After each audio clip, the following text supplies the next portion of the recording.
everybody. Welcome to EduMatch. Follow along with us at bit.ly/tweettalk79 or on Twitter with the hashtag EduMatch. Speaking of EduMatch, did you know that you could be the featured person of the day?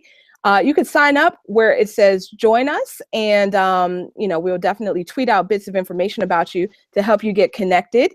So right now there's currently a little bit of a wait, but good things come to those who wait. So in the meantime, if you can just sign up, and if your blog has an RSS feed that is findable, we will automatically repost your post, and in addition we'll tag you whenever a match comes up. Right now we're going to jump into an awesome topic: recruiting high school students into teaching. So this is definitely one that we want to talk about, because there's just so many great conversations that can come out of this. So first we're going to have the panelists just introduce themselves, and we'll save the moderators for last. Hey, Sarah, and greetings and salutations to all EduMatchers and all joining in for this evening's Tweet and Talk. I'm Barbara Cotter, a tech integration specialist, curriculum developer, and computer educator of 24 years, pre-K through adults, based currently right now, I'm back in St. Lucia.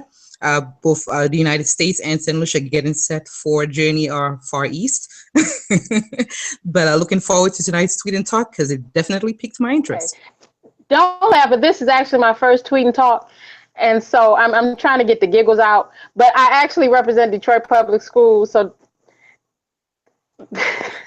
I'm just glad that everything's working on my end, technical wise. I had to go to my phone, but I'm here because I've been with Detroit for 16 years, and I really have an interest in teacher retention, teacher recruitment, and I know that the legs and the life of our profession depends on us getting new students in and new individuals in to our profession that have a true desire to teach. I don't care if it's suburban or urban or rural. We just need to keep that, keep our profession alive, if you will. So that's why I'm here to offer my input tonight.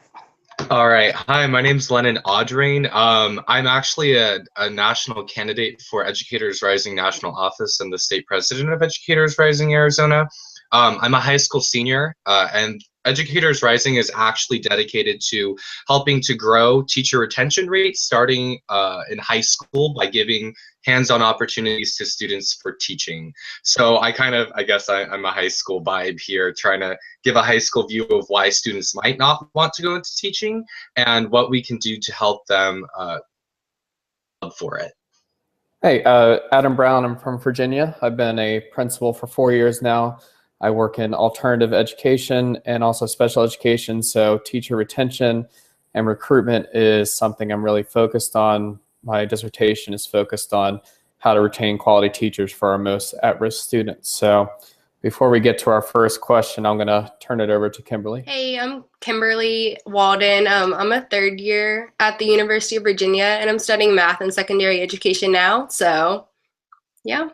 All right, so we're going to start out our first question. Why do you think teaching is not a more desired profession among high school students? I can only assume the following, but during the course of a child's life in school, it seems to me that they see that teachers are kind of browbeaten, if you will, and sometimes not fairly treated.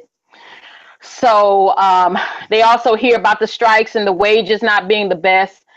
And these might be just a couple of factors that kind of push high school majors into, high school students, if you will, into other majors that might have better opportunities to earn a better wage or have less stress, or a combination of both. Erica, so it seems to me that you're saying, that students grow up in the education system, they kind of see the everyday battle that it might be and the teachers' perspectives, which can really impact their, why would they want to do that, even though they might not see the better things at times. So that's pretty interesting. Barb, what about you? Well, with me, I'm actually born of a St. Lucian parentage, and it is totally different. For me personally, I grew up leaving high school at the age of, graduating from high school at the age of 15, and starting the education, getting into the teaching profession at the age of 16. And it is pretty much the norm as for, well, not so much the norm for 16-year-olds teaching, but having to leave high school and actually join the teaching profession in the Caribbean. And it's actually the opposite from what I found out when having migrated to the United States and lived there. It was totally the opposite. And when I do mention that, 16-year-old teaching, they look at me and be like, "Were you in the gifted program?" Like, no, no. But you complete the high school. It's a 5-year program in high school that we do, unlike the United States, where you have a 4-year high school program. In the Caribbean, it's 5 years. And you complete that 5-year program, and you can pretty much go out into the world of work at whatever age that you do graduate. And I graduated early enough, and it was teaching that I gravitated to and have been in the teaching profession since then.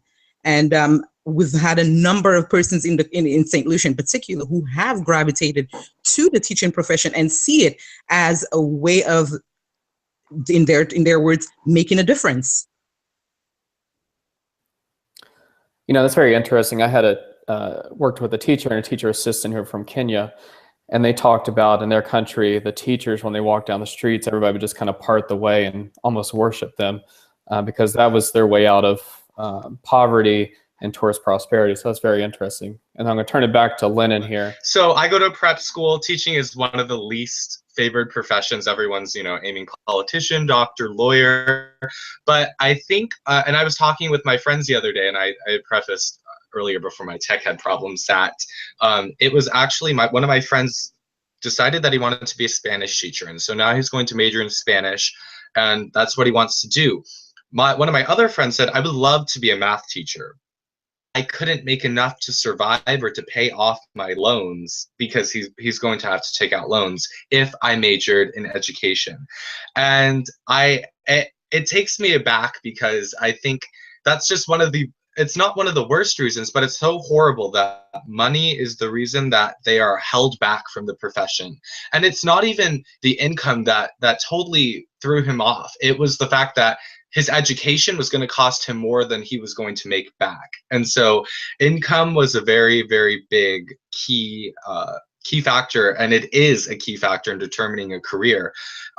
Sometimes you don't always get I'm going to make a difference as a teacher, and that's going to be enough to settle me with everyone. And teachers should be compensated for the great work that they do. They need to be compensated properly like other professions. We compensate doctors for working with the competency of doctors and lawyers for working with the competency of lawyers. We expect great things from them, and we expect great things from teachers too. And if we want those great things, we need to compensate teachers like we do doctors and lawyers. It's Edge Match. You are listening to the EduMatch podcast.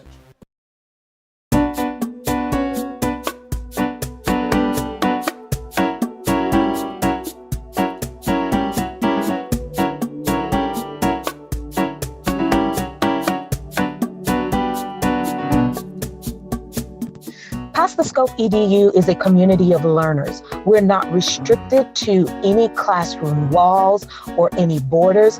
We figure that it is a space where each one can reach one, and each individual is their own expert. We scope together using the Periscope as our platform and the tool in which we choose to perfect our craft every third Thursday of every month. And this community of scopers comes together from sunup to sundown to share learning, to receive learning. And not only us as individuals, how we use this tool out in the community or our classrooms, but we also give students an opportunity to share their voice as well.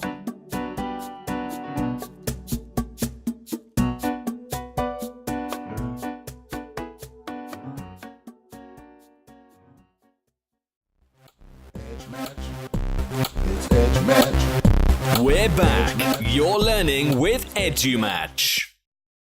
So I'm going to turn over to Kimberly for question 2. And Kimberly is a third year at UVA, was recently asked to the Teach to Lead Summit, working with the SCD, so a future rock star in education. So I'm going to turn it over to Kimberly to ask question 2 and help moderate that one. Okay. How can we change the perception of the teaching profession to be more attractive to high school students?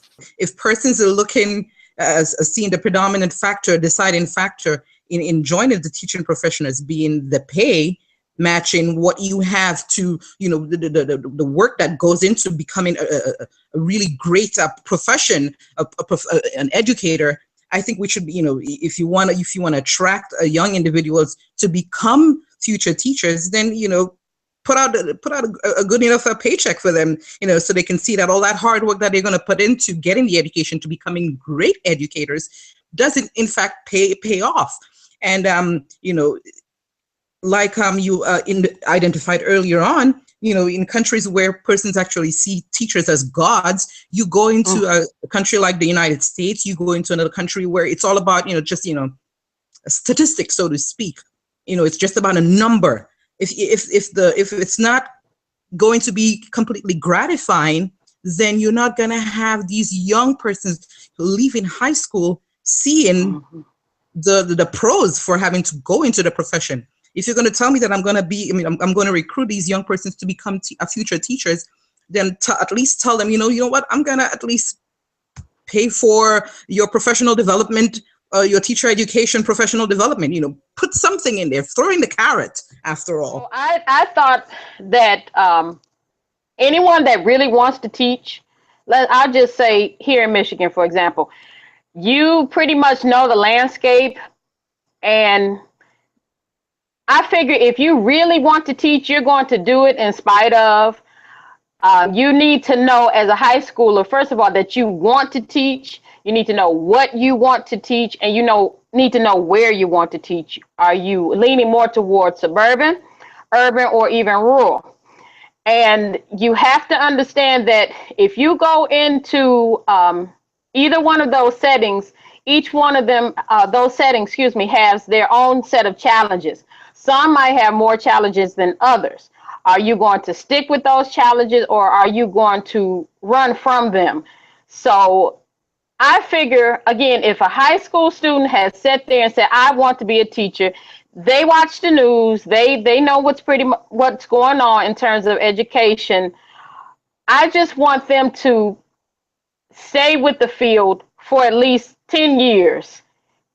Don't just get into it and then run away. I need individuals that's going to be in it for the long haul and not be afraid to be a teacher. Yes, we know the money situation. We know the challenges in some school settings are worse than others. But again, I figured that if you know that you want to be a teacher, you're going to stick with it no matter what. There are many students in high school who really don't even know that they want to be teachers. And I think, if you actually do tie in teachers college, with the high school program, maybe that would help in deciding, help them in deciding whether or not they want to be teachers. Because some of them, they come out of high school or they're, in their senior years, and they really don't even know if they want to teach, to become a teacher, and much less where they want to teach. I, for one, did not know where I wanted to teach, much less didn't even realize that I was going to gravitate towards computer science. When I started, I started in kindergarten in a rural area. Okay.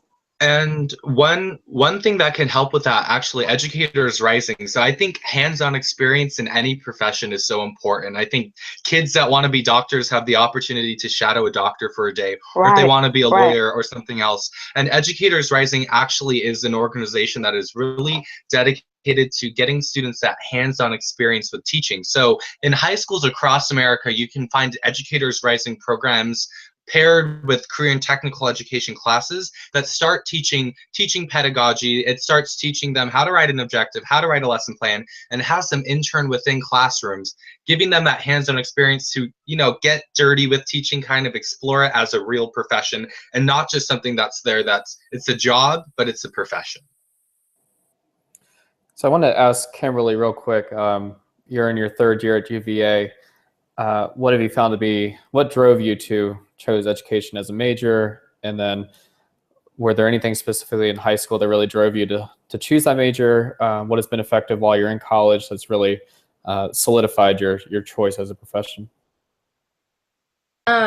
So my aunt is an educator. So I've always been around education and schools and things like that.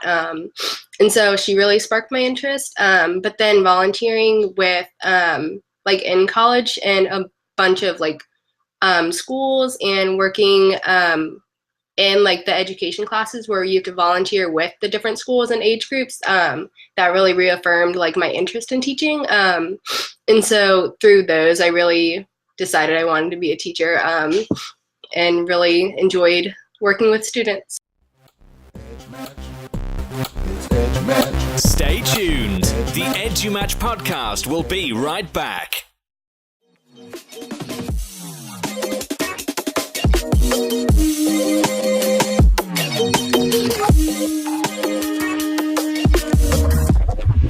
Imagine having access to hundreds of international stories at a click of a button, or even a flick of a screen. Stories of a lifetime can make this happen. Your class will tell their story from their place in the world. This might be a local legend, a fable, something that makes your place special or famous.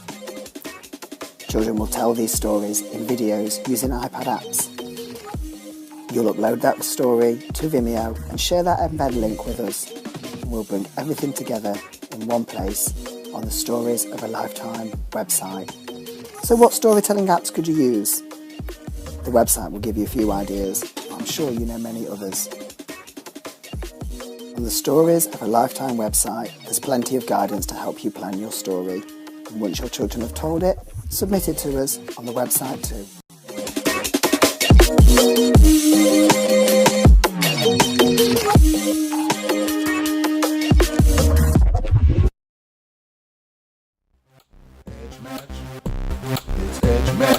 You are listening to the EduMatch podcast. We're going to move on to the third question here. So I guess I'll ask the panel if you could think of one specific way we can get students interested in teaching at the high school level. So whether that's taking them on the field trips like people have mentioned, whether it's working more closely with the local universities, what is one specific way that we can really pique that interest and get high school students motivated to at least explore teaching as a profession? And Barbara, I'm going to start with you. Thank you. I would definitely say a mentorship program where you have high schoolers being alongside, just be a teacher for a day or a teacher for a week. I think a week would probably suffice as opposed to a day, because a day might, just doesn't seem to encapsulate what the life of a teacher would actually be like, because you want them to be able to experience fluctuations, a good day, bad day, and a awesome day. So they know, pretty much get a feel as to what it is to actually, get involved in the teaching profession. And I say it's a profession because that's what it is. It's not a job. It is a profession, because when you decide wholeheartedly that you really want to be an educator or a teacher, you recognize it's a calling that you're going to answer a call to. And get those high schoolers into a mentorship program where they become teachers for a week, and they decide if they want to be with a grade level of their choice, an area of their choice, like Erica identified, and most likely a subject area of their choice, because some persons believe that I want to be an educator or a teacher for a specific subject area, and you can decide, okay, maybe you want to do that and try it out for a week, or spread your wings and try out the elementary school, where you have a melting pot of different subject areas, and then you will, hopefully as a mentor to those high schoolers, help them to decide on, when you've recognized that there is a strong, this student or this high schooler is able to really execute a lesson in mathematics or language arts, phenomenally, then you realize, what, maybe you should actually be a math teacher or a language arts teacher, a social studies teacher, or a computer teacher.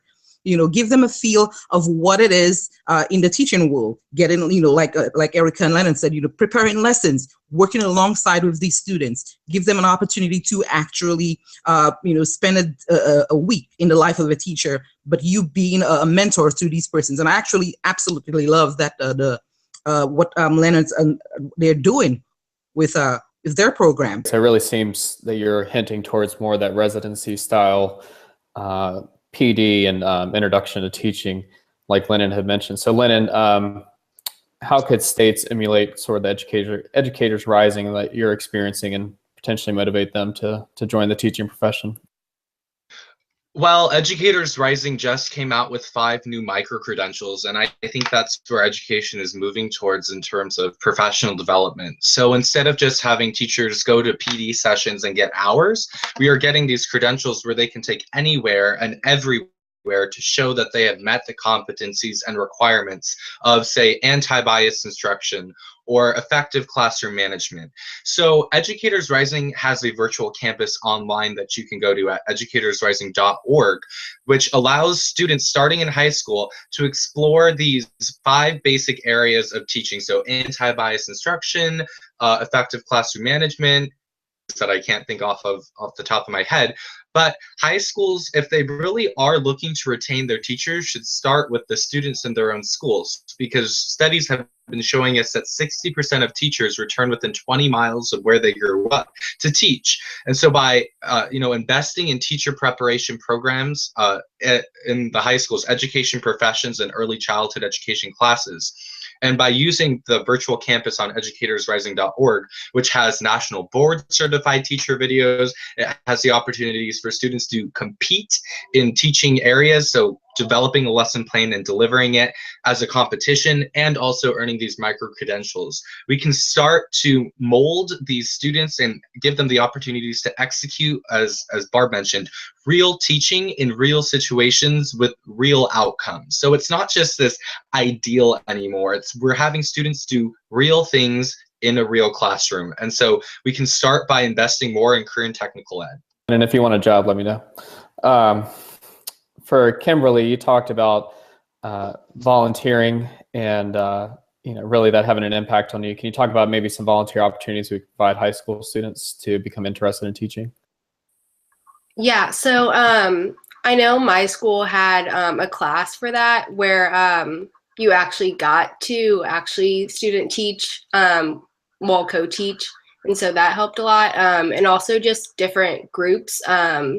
Like I know there's like high school groups like for high schoolers that want to be teachers where they can go out into the schools and help with elementary or middle or high school with different events they have. And then in college too, there's a lot of different programs like that where like in your first and second year, you can just like see if that's for you or see if you're interested into teaching. And that's a good way just to see if that's for you.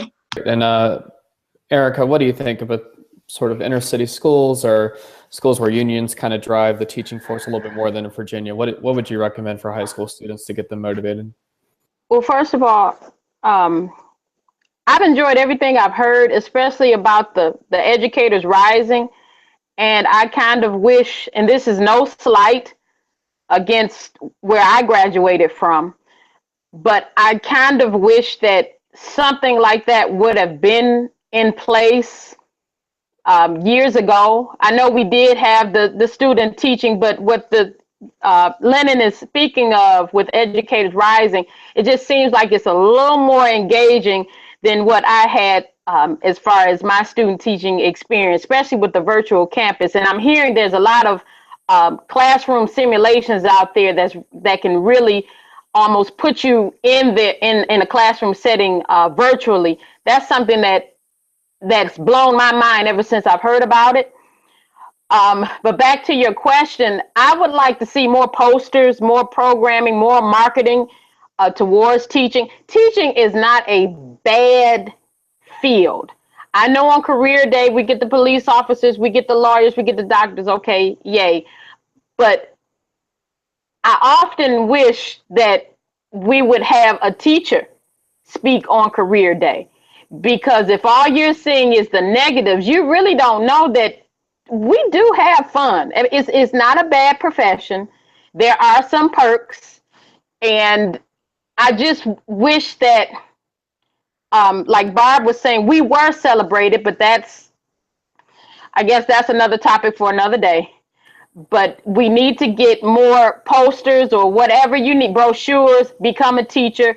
Teaching is okay. Just something that floods the high schools alongside be a doctor, be a lawyer. There needs to be some extra marketing towards being teachers, so you can plant that seed that, maybe I should, consider a career in the teaching profession. You are listening to the EduMatch podcast.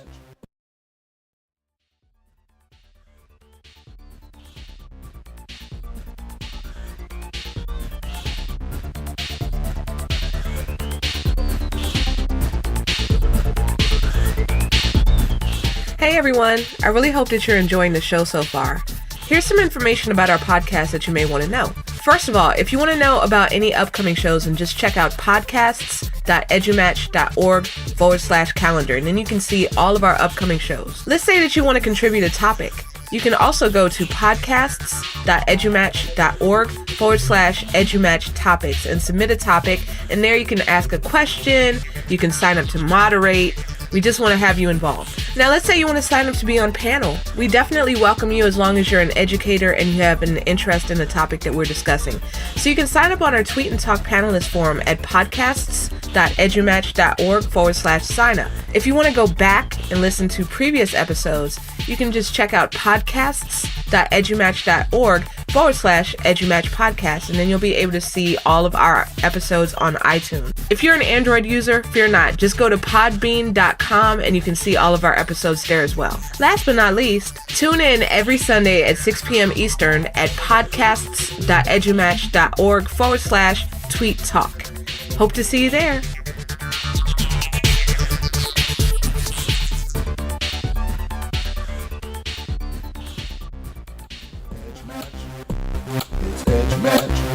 We're back. You're learning with EduMatch. All right, so that kind of leads into our next question. What kind of field trips or events can high school students go to promote interest in teaching? The most extravagant one that I remember doing was in having to I've actually had the opportunity of teaching teachers, but not those who were so much just coming out of high school, but we had a couple that we had actually 5 teachers who were high schoolers, and the majority of the rest of them were educators who were in the field and they're actually into college. And what I did with them was actually take them out of country one time.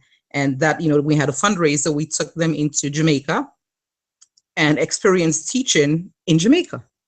So they had an opportunity to not only see what it's like in St. Lucia at the time, where you have a class size of 30, 35 kids, and that they got an opportunity to see what it was like in another country where, say, for instance, they don't have teaching assistants. You have class sizes well in excess of over 45, almost 60 kids. You have a hall, and you have to literally utilize all of the skills that you've gotten used to, your communication skills, your organizational skills, and seeing how best you can deal with a day when you have a situation where you have your class size has gone from 42 to almost doubled, and how you're going to handle it. How you're going to handle a situation like that. Of course, those who were pretty much new, that when we had the high schoolers, they were given mentors, and they had the opportunity to work alongside their mentors and come up with, and they learned from a very young age, those high schoolers, how to have centers and have those students rotating in those centers. So it pretty much gave them the opportunity to see the glass as half full as opposed to half empty. Somebody else would probably see that and be like, oh my Lord, is this what the teaching profession is all about? This is what I got to deal with? Well, yeah. The teaching profession, it actually tests you to the limit, because now you're gonna see what the real world of work is. Not everything is as it seems. The grass isn't always green. You're gonna get the good days and the bad days, and you're gonna get those days when your assistant may not be there, and you gotta figure out there may not be a sub, and you're gonna have to be creative. And that's really testing the limits of those high schoolers. Can you think outside of the box to engage your learners actively in learning, and you now, really enjoying it, not seeing it as a chore, quote unquote, but really as something that you now learning to be a micromanager, because now you gotta manage those kids. You gotta be able to manage yourself, because you're gonna probably blow a fuse or two, and you now as a young adult deciding if I want to be a teacher or not and go into that profession and answer that call, How are my organizational skills? How is my level of creativity? How good am I in getting those students to pretty much, like someone says, get all those ducks in a row and get the class and the momentum going and the learning, keeping the learning and getting the learners engaged without skipping a beat. Yeah, that's a good idea. Erica, do you want to go? I'm sorry, I was over here just enjoying Barb because she was like right in my backyard when she was speaking. I would like the students to have the virtual because they already see the day-to-day.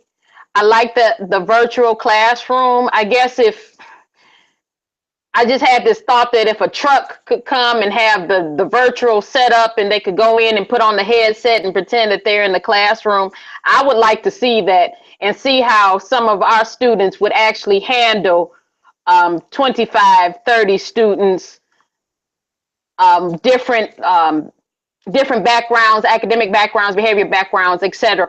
I would like the students to have access to a virtual classroom. I would like to see that experience. Erica's got me cracking up. You do too, Barb. It's funny. I guess I'll just go very quickly. I've said it before, but I think having lots of in-class, I think someone said residency, and at Rising we call it internships. That hands-on experience, peer tutoring, I mean, looking at getting kids into a classroom in a different role where they aren't just sitting in a desk, whether it be an observer, whether it be a teacher's aide, whatever it may be. We just don't want them, we don't want the students feeling like they are just watching the content being given. We want them to be engaged with giving the content in some way. So field trips to, I think, a lot of the teacher prep programs. I think it's cool when I visited ASU and you see the math classes where they're teaching how to teach math to early childhood and they're using the blocks. And I think visiting teacher prep programs at colleges, more internship opportunities where students feel really engaged in the classroom as if they were an instructor. And that's all I can say. So thank you. I agree, Lennon. Teaching is not a spectator sport. Mm-mm. Absolutely. Oh my goodness. You all just brought the fire tonight. So thank you all so much for this fantastic conversation. Twitter was just going crazy and just with all of the great points that everyone was making. So I wanted to thank our panelists. So Barbara, Erica, Lennon, thank you so much. And thank you to our awesome moderators, Adam and Kimberly. So definitely wanted to remind everyone that the Twitter chat archive will be put out within the next few minutes. And also the audio will be stripped from this podcast and it'll be put out through iTunes. So next week, we are going to be talking about reading comprehension strategies. So if you want to be a panelist for that, then just sign up at tinyurl.com/EduMatch sign up. So definitely would love to have you all on board. So everybody, thank you again for joining us and have a wonderful week. Edge match. It's edge match. Edge match. It's edge match. You're at edge match. Edge match. Don't miss edge match. Don't miss edge match. You're at edge match. Edge match. Don't miss edge match. Don't miss.